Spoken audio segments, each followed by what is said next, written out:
अस्सलाम नाज़रीन, मैं आपको एक अहम खबर से आगाह कर रहा हूँ। ये खबर है महकमा मौसमियात की जानिब से। जैसा कि आप देख रहे हैं कि मानसून बारिशों का शदीद स्पेल जारी है।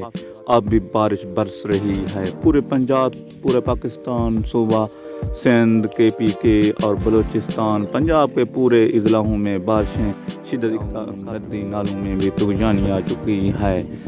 लेकिन आपसे गुजारिश है कि आप सफ़र की पाबंदी करें और आप अपने घर में मुकीम रहें, क्योंकि ये तूफ़ानी बारिशें काफ़ी तबाही और जानी और माली नुकसान का। नाजरीन, मैं आपको ये पैगाम दे जा रहा हूँ कि महकमा मौसमियात की जानिब से ये काफ़ी हद तक बारिशों का मज़ीद स्पेल 1 हफ़्ते तक जारी रहेगा।